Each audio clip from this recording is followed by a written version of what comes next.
அனைவருக்கும் வணக்கம். இன்னைக்கு நம்ம செல்வி ராஜேந்திரன் கிச்சனில் ஒரு காடை கிரேவி தான் பண்ண போகிறோம். ஃபஸ்ட்டு சோம்பு ஒரு 2 பட்டையை உடச்சி வச்சுருக்கேன்.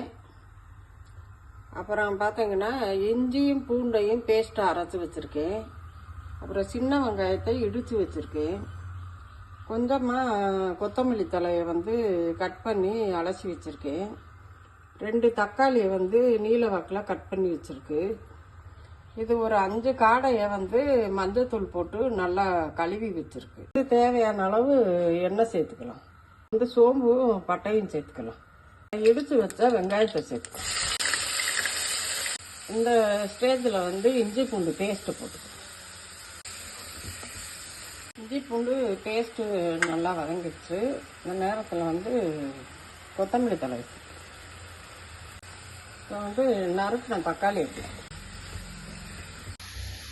இப்போ இந்த காடையிலெல்லாம் அதில் சேர்த்துக்கலாம்.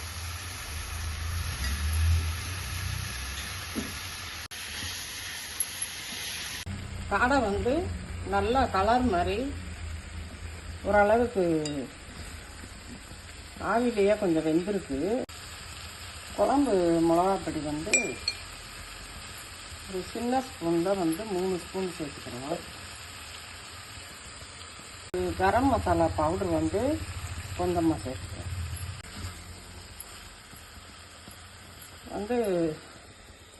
இஞ்சி பூண்டு பேஸ்ட் அரைச்சா அந்த ஜாரில் இருக்க தண்ணியை சேர்த்துக்கிறோம். இப்போ தேவையான அளவு உப்பு சேர்த்துக்கோம். பார்த்தீங்கன்னா காடை கிரேவி சூப்பராக ரெடி ஆயிடுச்சு. எண்ணெயெல்லாம் பிரிஞ்சு மேலே வந்துருச்சு பாருங்கள். நல்லா வெந்துருச்சு. இதே மெத்தடில் நீங்களும் செஞ்சு பாருங்கள். செஞ்சு பார்த்துட்டு எப்படி இருக்குன்னு எங்களுக்கு கமெண்ட் பண்ணுங்கள். பிடிச்சிருந்தால் லைக் பண்ணுங்கள், ஷேர் பண்ணுங்கள், சப்ஸ்கிரைப் பண்ணுங்கள். நன்றி, வணக்கம்.